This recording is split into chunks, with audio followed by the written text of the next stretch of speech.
Right, wake up to Rodney. Property, right.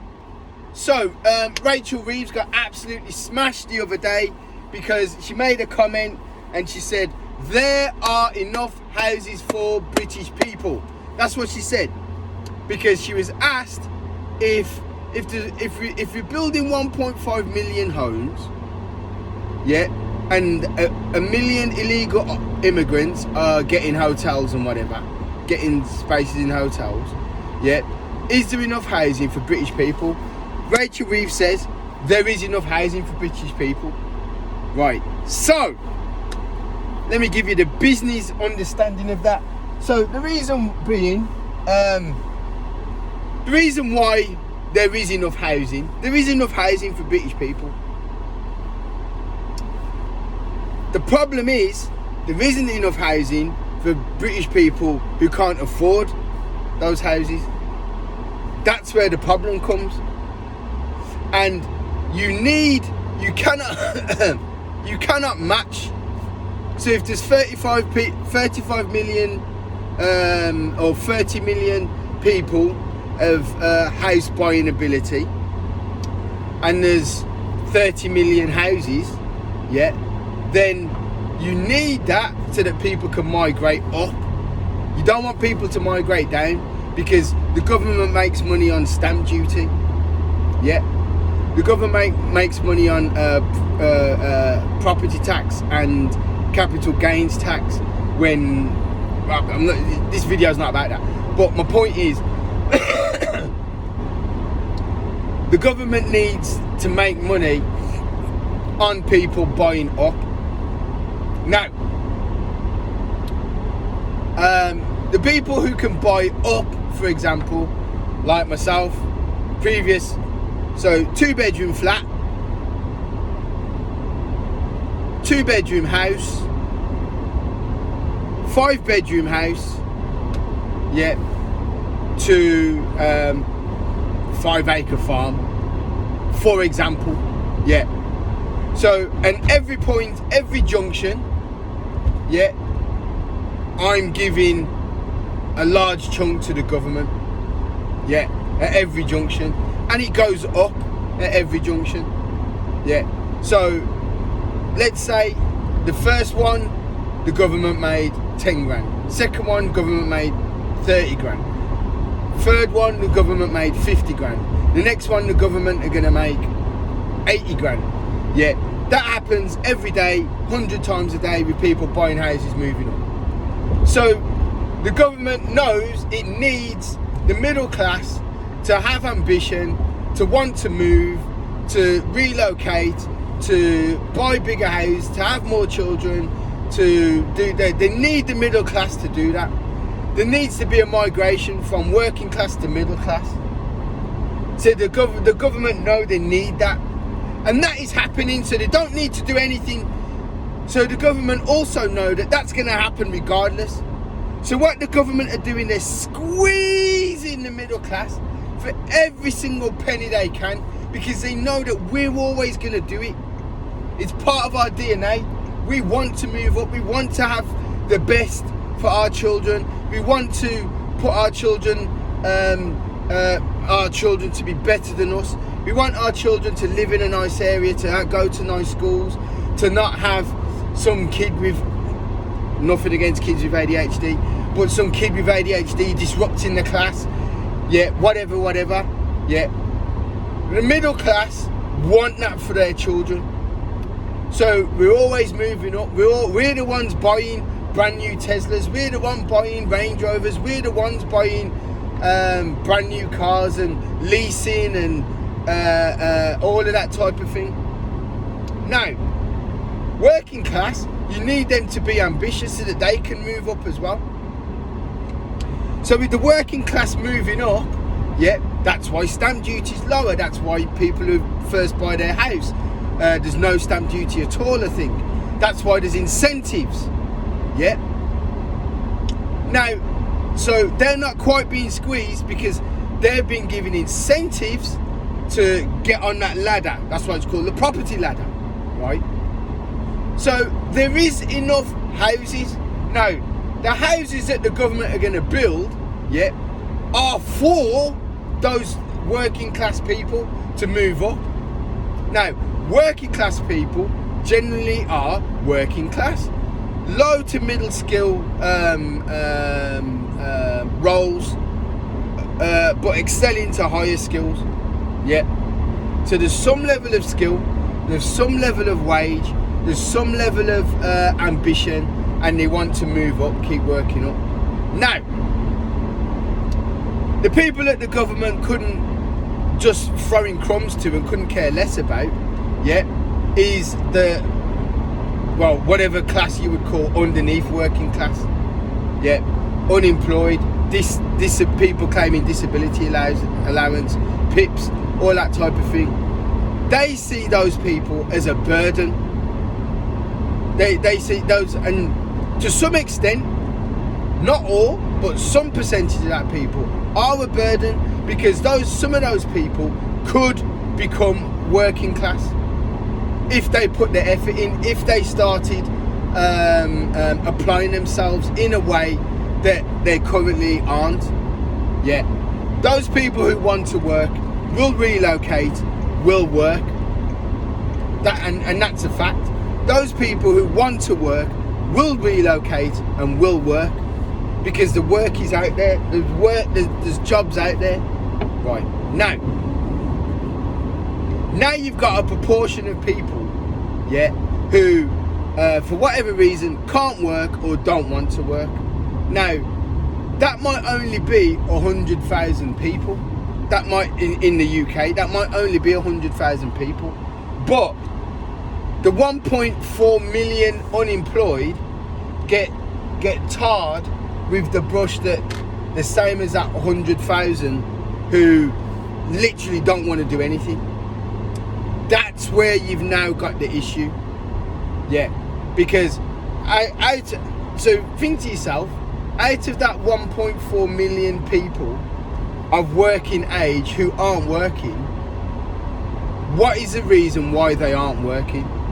Is it right? So then you've got what's considered a housing crisis. It's a housing crisis for people who can't afford to live in the houses that they want to live in. That's the real crisis. So I've gotten a long way round of saying it. Yeah. Oh, I just saw Kestrel. And that's the long way round. Now, yes, some people can score a decent house, and what you're doing is you're pitting the lowest, as in illegal immigrants, against what would be considered the lowest contributors in society in terms of housing. So if let's say you're living at your mum's, but you've got 3 kids living at your mum's, and your brother moves home because he's just fallen out with his girlfriend. So you've got basically 3 generations living in this house, yeah. And you want your own house, and you think you're entitled to your own house, but you haven't got a job. It's just the fact that you've got 3 kids living in your mum's house. That doesn't entitle you to a house. And this is where we're getting our wires crossed. Yeah. It doesn't entitle you to a house because you've got 3 kids. You've chosen to have 3 kids. You've chosen to have 3 kids when you couldn't afford it. So there's the second thing. You've chosen to have 3 kids when you couldn't afford it, and you don't have the cognitive or the educational means to afford those, to pull yourself up to get on that property ladder. So you're now in this limbo where you're living at your mum's house, you've got 3 kids, but you want a house equal to somebody who's can buy that house because they've worked for 5 years, saved, don't have any children, yeah, and can afford to buy that house. Do you see where I'm going? So the injustice isn't that some illegal immigrant has got across the English Channel and is now living in a hotel. Yeah, that's not the injustice. Yeah, the injustice is that you've been allowed to make the decision to have 3 kids when you've never had any means by which to look after those 3 kids. You've never had any means to do that. And you're now wanting something from somebody for the circumstances that you've created. It sounds harsh, but it's not up to anybody else to solve that problem.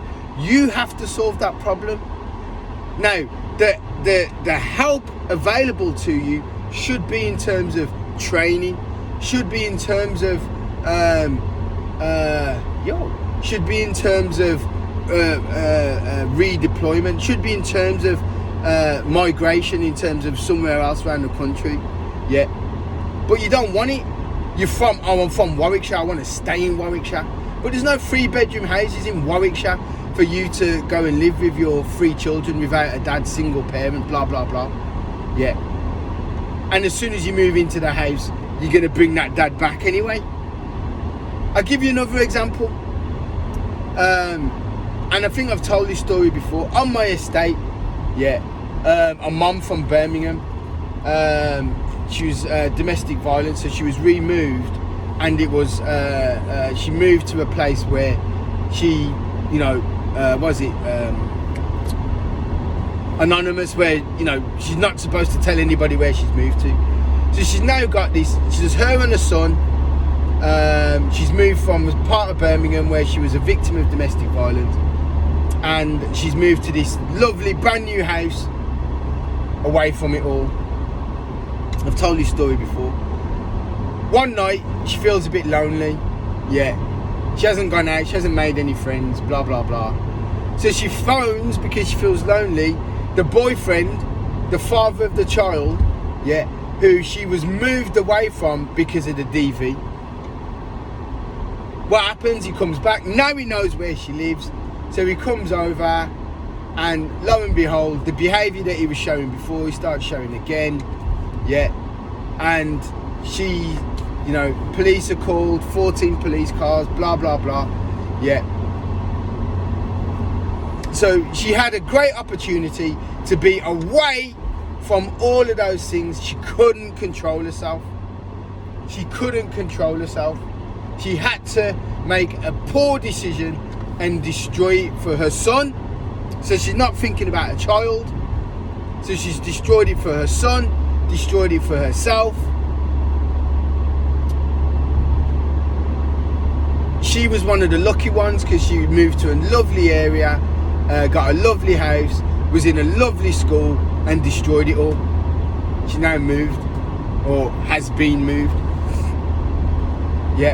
Now, that decision making, why does anyone else have to pay for it? Why do I have to pay for that? She made a decision. She was part of the system, and she was lucky to receive what she got as part of the system, because there's loads of people who unfortunately are victims of DV, and get rehomed and don't re-phone back the person to bring them back on a night when they're feeling lonely. Do you get my point? So my point is, there is enough houses, but there's not enough houses for people who make the wrong decisions. Now, Rachel Reeves would never say what I've just said, but that's exactly what she means. Because if you ever matched everybody to everything, the housing market would collapse, and the government makes billions from the housing market every day. So why would they bite the hand that feeds them? So they've got zero interest in trying to match everybody. It's all garbage. 1.5 million new homes. Give you hope. In 5 years' time we'll be able to get a house. No. What you've got to do, the same as if you move to America, what you got to do is work hard and get yourself on that ladder if that's what you want. Work hard and pay your rent. Don't be waiting for anybody to hand out anything. And if you have that mindset, not only will you do well, your kids will do well. And my mum had no education, But what she did, she was an absolute hard worker.